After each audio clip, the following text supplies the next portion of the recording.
प्रिय दर्शकों, आप सभी का स्वागत है हमारे इस YouTube चैनल पर। दर्शकों, रोज आप नई खबरें पढ़ते हैं। आज दुनिया में ये हो गया, आज पाकिस्तान में ये होने जा रहा है, आज श्रीलंका में ये हो गया है, चाइना के ये हालात हैं और बहुत नेगेटिव खबरें हमें रोज पढ़ने को, देखने को, सुनने को मिलती हैं। लेकिन वहीं उसके विपरीत भारत के अंदर अभी पूरी तरह से परिस्थितियां अनुकूल हैं। कोविड को लेकर के भी हम लोग बहुत निश्चिंत हो चुके हैं। ऐसे में जहां एक और पाकिस्तान बर्बादी के दरवाजे पर खड़ा है, यानी कि वहां राजनीतिक अस्थिरता इतनी खतरनाक हो चुकी है कि पाकिस्तान को अगले 10 से 15 साल उसमें उभरने में ही लग जाएंगे। उसके विपरीत श्रीलंका कंगाल हो चुका है। हालात ये हो गए हैं कि वहां पर आर्थिक आपातकाल लगाना पड़ा। ये हालात हमारे पड़ोसी देश श्रीलंका के भी है।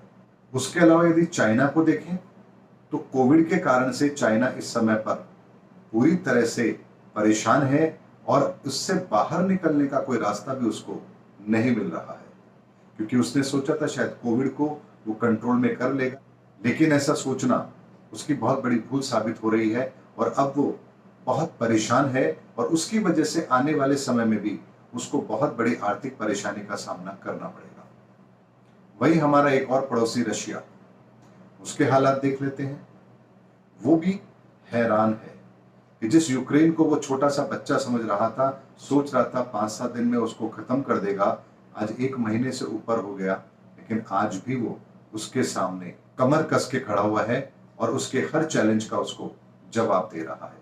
बेशक चाहे यूक्रेन ने अब तक की सबसे बड़ी बर्बादी अपने देश की देखी है, लेकिन उसके बाद भी उसके हौसले पस्त नहीं हो रहे हैं।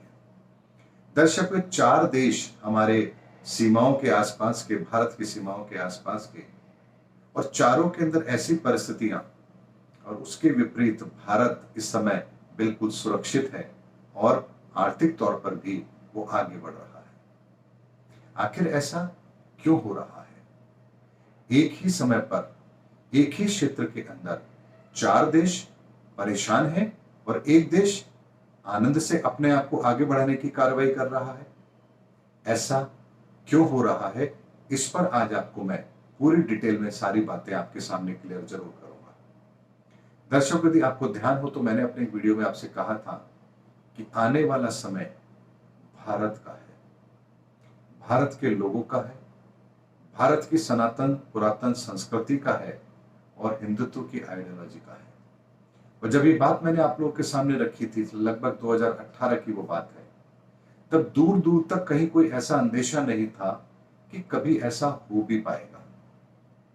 लेकिन जब आज आप वर्तमान के हालात को देखते हैं, जहां पाकिस्तान परेशान है, चाइना परेशान है, रशिया परेशान है, श्रीलंका के आपने हालात देखे हैं, वहीं भारत इस समय पर अपने इकोनॉमी को बहुत तेजी से आगे बढ़ा रहा है, जो पूरे विश्व के अंदर सबसे तेज बढ़ने वाली इकोनॉमी है। राजनीतिक स्थिरता इस समय हमारे देश में है। सांप्रदायिक किसी भी तरह का कोई माहौल बिगड़ने नहीं दिया जा रहा है। रोजगार के हालात भी पहले के कंपैरिजन में बेहतर हुए हैं और कोविड के कारण से जो आर्थिक परेशानियां हमने देखी थी, उनसे भी ये भारत अब बहुत तेजी से, जल्दी से बाहर निकल रहा है।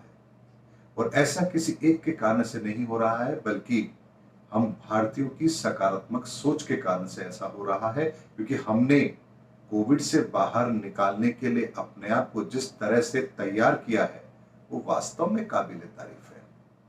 चाहे फिर हमने कोविड को लेकर के, चाहे वैक्सीनेशन प्रोग्राम को सफल बनाया हो या कोई और कारण रही हो, हमने भारत के अंदर भारत की सरकारों को और राज्य की सरकारों को पूरा समर्थन दिया, जिसके कारण से आज हम इस परिस्थिति में अपने आप को लेकर आ पाए हैं। ऐसे में प्रश्न उठता है कि जहां दुनिया के 4 देश, हमारे पड़ोसी देश परेशान है, एक बर्बादी के हालात में पहुंच चुका है, कंगाली के हालात में पहुंच चुका है, एक परेशान है और दूसरा हैरान है। ऐसे माहौल में भारत की आने वाले समय के अंदर क्या नीति रहने वाली है और उसका भविष्य कैसे रहने वाला है, यह आकलन मैं आज आपको जरूर दूंगा। दर्शकों, 2022 के बाद में जैसे ही 2023, 2024 और फिर 2025 का समय आएगा, निरंतर भारत प्रगति करता रहेगा। हाँ, इतना जरूर है कि 2025 के अंदर जो स्थिति बनेगी उसका डेंट भारत को जरूर देखना पड़ेगा और 2027 के अंदर पूरा विश्व एक आर्थिक मंदी का दौर फिर देखेगा, क्योंकि तीसरे विश्व युद्ध के बाद की आर्थिक स्थिति को संभालने के लिए पूरी कोशिश की जाएगी, लेकिन उसका एक बहुत बड़ा डेंट हमें 2027 में देखने को जरूर मिलेगा, जब शनि भी अपनी नीच राशि में होगा। ऐसे में दर्शकों, तब तक का समय भारत के लिए उसके पक्ष में है। भारत की राजनीतिक स्थिरता इस समय भारत के लिए एक सोने पे सुहागे के समान है, क्योंकि किसी भी देश के अंदर जब तक राजनीतिक स्थिरता नहीं होगी वो देश कभी भी आगे नहीं बढ़ सकता, चाहे फिर सरकार किसी की भी हो। लेकिन किसी भी राज्य में या किसी भी देश के अंदर स्थायी सरकार होना, बहुमत की सरकार होना बेहद आवश्यक है, तभी देश और राज्य तरक्की कर सकते हैं। दर्शकों, ऐसे में भारत का भविष्य स्वर्णिम भी है और ये जो घटनाएं हम देख रहे हैं जिसमें हमारे पड़ोसी सभी देश परेशान हैं, भारत इससे अछूता रहेगा, क्योंकि हम इस समय पर परिवर्तन के इस दौर में अपने आप को उस पाले में रखने में कामयाब रहे हैं जो धर्म का पक्षधर है।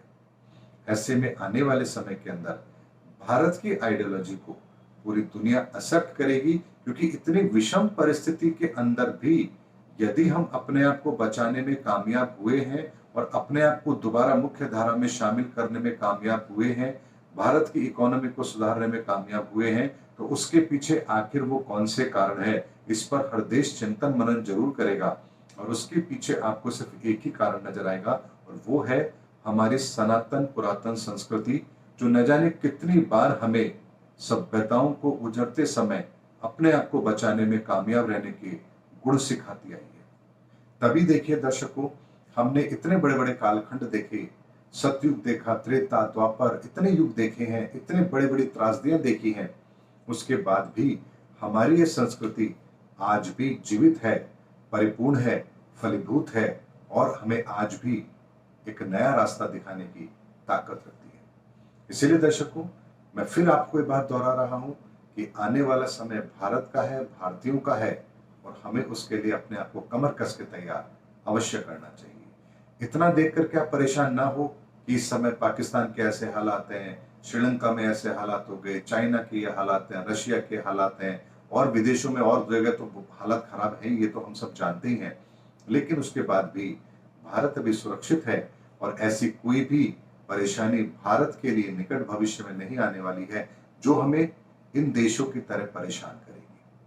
उम्मीद करता हूं दर्शकों, आपके मन में एक बहुत बड़ा प्रश्न था श्रीलंका के और पाकिस्तान के हालात को देख करके कि क्या भारत के ऊपर भी इसका असर होगा, तो उसका जवाब बिल्कुल स्पष्ट शब्दों में यही है कि ऐसे कोई भी हालात भारत के अंदर नहीं बनने वाले हैं और भारत पूर्णतया सुरक्षित है। और इस सुरक्षा के पीछे जो दायित्व हम लोगों का है वो हमारी सनातन पुरातन विचारधारा के कारण से है, क्योंकि हम अपने दायित्व का निर्वहन बुरे वक्त में बहुत अच्छी तरह से कर पाते हैं, क्योंकि ये हमारे खून के अंदर है, हमारी संस्कृति के अंदर है, हमारे विचारों के अंदर है, और इसीलिए इस संस्कृति को आज तक कोई परास्त नहीं कर पाया। उम्मीद करता हूं दर्शकों, मेरा वीडियो आपको जरूर अच्छा लगा होगा।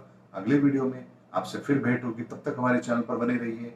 जय हिंद, जय भारत।